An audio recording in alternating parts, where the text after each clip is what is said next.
அனைவருக்கும் மாலை வணக்கம். உங்கள் அனைவரையும் அன்னை வேளாங்கண்ணி திருத்தலத்திற்கு அன்போடு வரவேற்கிறேன். சின்ன வேளாங்கண்ணி என்று அழைக்கப்படுகிற பெசன் நகர் அன்னை வேளாங்கண்ணி திருத்தலத்தினுடைய 53வது ஆண்டு பெருவிழா ஆகஸ்ட் மாதம் 29ஆம் நாள் கொடியேற்றத்தோடு தொடங்கி செப்டம்பர் மாதம் 8ஆம் நாள் ஆரோக்கிய அன்னையின் பிறப்பு விழாவோடு முடிவடைகிறது.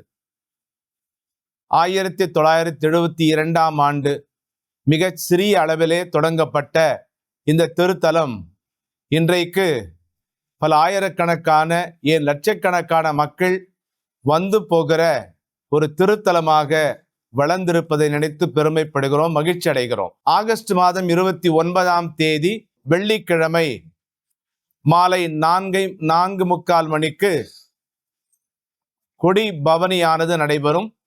அதனைத் தொடர்ந்து 5:45 கொடியேற்றம் நடைபெறும். இந்த திருநிகழ்வை சென்னை மயிலை உயர்மறை மாவட்ட பேராயர் மேதகு ஜார்ஜ் அந்தோனிசாமி அவர்கள் கொடியேற்றி இந்த மாபெரும் விழாவை தொடங்குகின்றார்கள். பிறகு ஞாயிற்றுக்கிழமை நற்கரணை பவனியானது இருக்கும். எங்களுடைய வாழ்வு வழிபாட்டின் மையமான ஆண்டவர் இயேசுவை மகிமைப்படுத்துகின்ற வகையிலே இந்த விழாவுக்கான மையமான ஆண்டவர் இயேசுனுடைய திருவுடல் திரு இரத்த பெருவிழாவை அன்று திருத்தலமானது சிறப்பிக்கின்றது. 7ஆம் தேதி அன்னையினுடைய தேர் பவனியானது நடைபெறுகிறது. மாலை 5:30 மணிக்கு திருப்பலியானது சென்னை மயிலை உயர்மறை மாவட்ட பேராயர் மேதகு ஜார்ஜ் அந்தோனிசாமி அவர்களால் நிறைவேற்றப்பட்டு அதற்கு பிறகு ஆடம்பர தேர் பவனியானது நடைபெறுகிறது. செப்டம்பர் மாதம் 8ஆம் தேதி அன்னையினுடைய பிறப்பு பெருவிழாவை அதிகாலை 2 மணி முதலே திருப்பலிகளோடு சிறப்பிக்கவிருக்கிறோம். மாலை 5:30 மணிக்கு மீண்டுமாக திருப்பலியானது நிறைவேற்றப்பட்டு கொடியிறக்கத்தோடு இந்த 11 நாட்கள் திருவிழாவானது நிறைவுக்கு வருகிறது. எனவே இந்த திருவிழாவுக்கான பல ஏற்பாடுகள் முன்கூட்டியே செய்யப்பட்டிருக்கின்றன. சட்டம் ஒழுங்கு மற்றும் போக்குவரத்து சார்ந்த காவல்துறையினுடைய உயர் அதிகாரிகளும் மற்றும் எங்கள் பகுதியில் இருக்கக்கூடிய உயர் அதிகாரிகளும் வந்து பார்வையிட்டு எங்களோடு கலந்து பேசி தேவையான ஏற்பாடுகளை செய்திருக்கிறார்கள். மொத்தம் 400 இந்த திருத்தலத்திலிருந்து 400 வாலண்டியர்ஸ் இருக்கிறாங்க. அதுக்கு மேலும் இருப்பாங்க. சில பேர் ஏற்கனவே பங்கு பேரவை என்று சொல்வோம், அதுல மெம்பர்ஸ் இருக்கிறாங்க. ஏறக்குறை 400 வாலண்டியர்ஸ் தன்னார்வ தொண்டர்கள் இந்த திருத்தலத்துல இந்த விழாவுக்கு உதவி செய்ய போகிறார்கள். நடந்த வருடம் எத்தனை பேர் வந்தாங்க? இந்த வருடம் எவ்வளவு பேர் எக்ஸ்பெக்ட் பண்றீங்க? இல்ல, கடந்த ஆண்டுகள்ல முக்கியமாக கொடியேற்ற நிகழ்வுக்குத்தான் சென்னை மாநகரத்திலிருந்து நிறைய பேர் வருவாங்க. உங்களுக்கே தெரியும் எவ்வளவு பேர்ன்ற கணக்கு கரெக்டா தெரியல. ஆனா அதே போலத்தான் கொடியேற்ற நிகழ்வுக்கும் இந்த ஆண்டு 7ஆம் தேதி தேர் பவனி என்று ஞாயிற்றுக்கிழமையாக இருக்கிற காரணத்தால் இன்னும் அதிகமான கூட்டத்தை நாங்கள் எதிர்பார்க்கிறோம். இந்த 2 நாட்கள்ல மட்டும்தான் அதிகமான கூட்டமானது வரும். ஒரு நிகழ்ச்சியின் போது நம்ம முக்கியமா அந்த மதம் சார்ந்த இருக்கிறோம், அந்த சமூகத்துக்கு நிறைய நல்ல விஷயங்களை வந்து நம்ம கொண்டு போய் சேர்க்கிறோம். கிறிஸ்துவம் அப்படின்னு எடுத்துக்கிட்டாலே வந்து கல்வி, அன்பு அப்படிதான் வந்து பரிசாட்சி. அப்படி இருக்கும்போது நாம இப்ப கிறிஸ்துவ மதத்துக்குள்ளேயே அடாப்ஷன், அதாவது சாதிகளை அடாப்ட் பண்ணி நிறைய விஷயங்கள் வந்து இருக்கிறாங்க. சோ அந்த மக்கள் வந்து அந்த விஷயத்துலயும் வெளியில வரணும் அப்படிங்கிற மாதிரி ஒரு நோக்கத்தோட குறிப்பிட்டு எந்த அளவுக்கு சாதியை ஏற்றத்தாழ்வு அடிபட்டு போகுது. உங்களுக்கு தெரியும், ஒவ்வொரு ஆண்டும் ஏதாவது ஒரு மைய கருத்தை வைத்துதான் திருவிழாவை நடத்துகிறோம். கத்தோலிக்க திருச்சபையில 25 ஆண்டுகளுக்கு ஒரு முறை யூபிலி ஆண்டு என்று கொண்டாடுவார்கள். இந்த ஆண்டு 2025 ஆக இயேசு பிறந்த அந்த ஒன்றை தான் தொடக்கமாக வைத்து நாம் வந்து கிபி என்றெல்லாம் அழைத்து வருகிறோம். கிபி 2025ஆம் ஆண்டு யூபிலி ஆண்டாக திருச்சபை அறிவித்திருக்கிறது.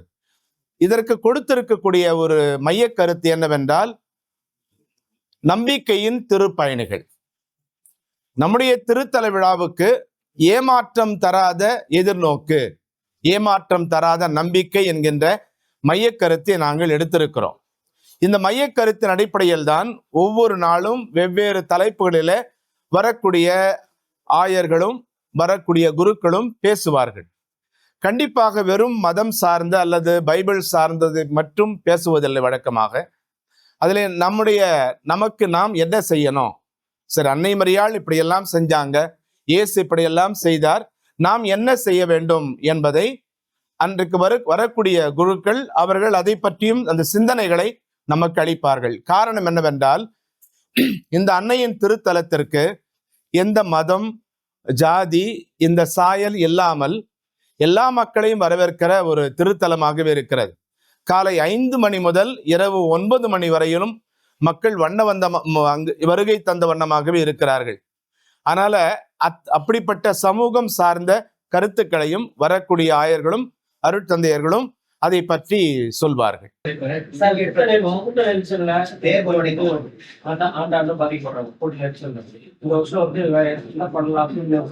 மொத்தம் அன்றைக்கு போக்குவரத்து சார்ந்த உயர் அதிகாரிகள் வந்திருந்தாங்க. அவங்க பேசும்போது, நாங்க எந்த விதமான அசம்பாவிதமும் நடைபெறாத வண்ணம் நாங்கள் சிறப்பாக பார்த்து கொள்கிறோம் என்று சொன்னார்கள். கடந்த ஆண்டை விட இன்னும் சிறப்பாக ஏறக்குறைய 1000 காவல்துறையினர் அதற்காக நியமிக்கப்பட்டிருக்கிறார்கள்.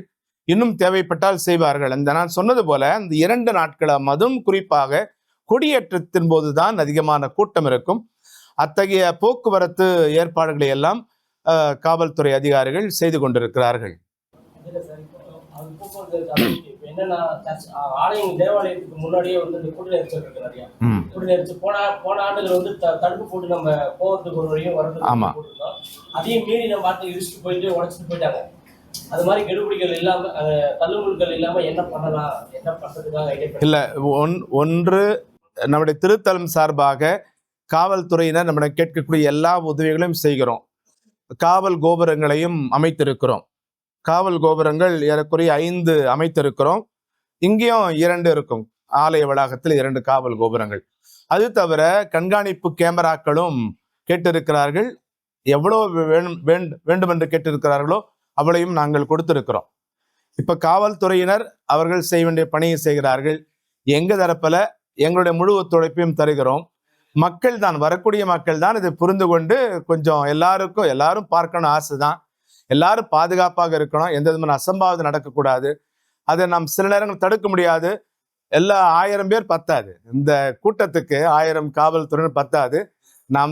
மக்கள் தான் கொஞ்சம் பார்த்துக்கணும். அது கொஞ்சம் ஒரு மக்களுக்கு கொஞ்சம் அப்பீல், அவங்களும் காவல்துறையினரும் அதற்கான ஏற்பாடுகள் செய்திருக்க ஒலிபெருக்கும்படியாக தேவையான அறிவிப்புகளை எல்லாம் செய்து கொண்டிருப்பார்கள். இருக்கு 3 போடுறோம்.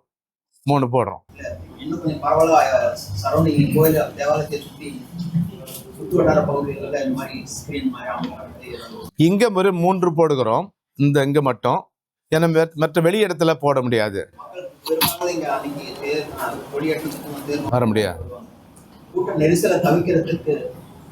அப்படி இருந்தாலும் கூட அவங்க எவ்வளோ கிட்ட வர முடியுமோ வரணுமோ வந்துகிட்டு இருக்காங்க. அதான் பெரிய பிரச்சனை. எல்லாரும் அவங்க வீடுங்களோட பார்க்கலாம் மக்கள். ஆனா இங்க வந்து அந்த கொடியை பார்த்துடணும், அவ்வளவுதான். அவரோட நோக்கமே கொடியை பார்த்துட்டு போயிடணும். இந்த சுற்றுவட்டார வட சென்னை, தென் சென்னை போன்ற பகுதியில் வர மக்களும் வந்து நடைபயணமா இந்த சர்ச்சுக்கு வராங்க, தேவாலயத்துக்கு வராங்க. அப்படி வரவங்களுக்கு நம்ம தரப்புல இருந்து என்ன ஒரு குடிநீரோ இல்ல உணவோ எந்த வகையில நம்ம ஏற்பாடு செய்யணும்? உணவு செய்யறதால அவனுக்கு குடிநீர் ஏற்கனவே 2000 லிட்டர்கள் அடங்கிய 4 வாட்டர் டேங்கில் போட்டிருக்கோம். அது தவிர சிறு சிறு டப்பு சொல்றோம்ல, சுற்றிலும் இந்த ஆலய வளாகத்துல ஒரு 20 வைக்கிறோம். அதனால தண்ணீர் பத்தி பிரச்சனை இல்லை. உணவு நாம் இங்க பரிமாற முடியாது, விற்கவும் முடியாது. அது ஒரு பெரிய பிரச்சனையாக இருக்கும். அது மக்கள் பார்த்துக் கொள்வார்கள். இது வரைக்கும் அவர் செய்ததில்லை. அது மட்டும் பார்த்துக்கோ, தண்ணீர் போதுமான அளவுக்கு இருக்குது. அதே போல மொபைல் டாய்லெட் 20 மொபைல் டாய்லெட் வச்சிருக்கோம். இந்த பீச்சில் கீச்சில் எல்லா இடத்துல வச்சிருக்கிறோம். ஆக போன ஆண்டு வந்து கையோட யூஸ் பண்ணிருக்கோம். ஆ. ஆனா உள்ள போயிட்டு என்ன பண்ணாங்கன்னா இந்த கூட்டத்தை அதிகமா காரணம் காட்டி அவங்க வந்து 15 ரூபாய் 20 ரூபாய் அப்படின்னு வசூல் பண்ணாங்க. அது செய்ய மாட்டேன் இல்ல திருவிழா டைம்ன்றதால நம்ம ஆட்கள் அதை பெருசா எடுத்துக்கல. அதை செய்ய மாட்டாங்க. நான் பேசுறேன். Okay okay okay okay. Other than Tamil, any other language we Yeah, every day we have one mass in English at 7:30. 7:30 மணிக்கால அந்த ப்ரோக்ராம்லயே உங்களுக்கு போட்டிருக்கோம். 7:30 மணிக்கு ஆங்கிலம், ஒரு நாளைக்கு ஒன்று தான் இருக்குது. ஒரு நாள் திருவிழாவும் வந்து யூடியூப் சேனல்ல லைவா போயிட்டு இருக்கோம். மாதா டிவில மட்டும்தான் போவோம். 6 to 8 மாலை 6 மணி முதல் 8 மணி வரை மாதா டிவில நேரடி ஒளிபரப்பு. இல்ல அந்த அன்னை யூடியூப் சேனல் அதுல டெய்லி வராது.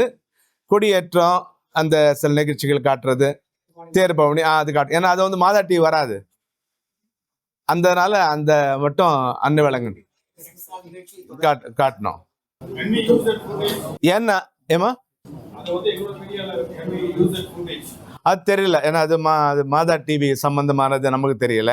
அது கஷ்டம் நினைக்கிறேன், தெரியல அது. சார், கடவுளுக்கு ஊழியம் செய்யற விஷயத்துல வந்து ஆண்கள் பெண்கள் 2 பேருமே சமமாதான் வந்து பண்றாங்க. நம்ம கிறிஸ்டியானிட்டியில பார்க்கலாம். இப்போ கடவுள் உங்க சார்பில் அன்னைக்கு நீங்க அவ்வளவு தூரம் முக்கியத்துவம் கொடுக்குறது என்ன விஷயம்னா, ஒரு பொதுவா அந்த மாதிரி பெரிய பிரஸ் மீட்லயோ ஒரு பெரிய விஷயங்கள்லயோ வந்து ஃபாதர் நீங்க 5 பேர் வந்திருக்கீங்க. ஒரு விமன் ஊழியம் பண்றவங்க நீங்க செக்ரட்டரி, எங்க பங்கு பேரவை செக்ரட்டரி அவங்க. அதாவது இங்க என்ன பண்ணிக்கிறோம், நாங்களும் அந்த எக்ஸிக்யூட்டிவ் கமிட்டி அவங்கள இல்லை, எக்ஸிக்யூட்டிவ் கமிட்டி இவங்கள எக்ஸிக்யூட்டிவ் மெம்பர்ஸ்.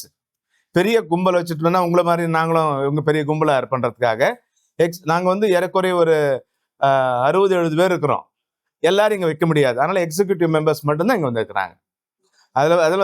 அதாவது எங்களுக்கு வந்து என்னை விட அல்லது வைஸ் பிரசிடென்ட்ஸை விட ஒரு செக்ரட்டரி பெரிய அவங்களுக்கே முக்கியத்துவம் கொடுத்துருக்கோமே. அதான் அதனால்தான். வேற ஏதாவது திருவிழா சம்பந்தமா? ஓகே.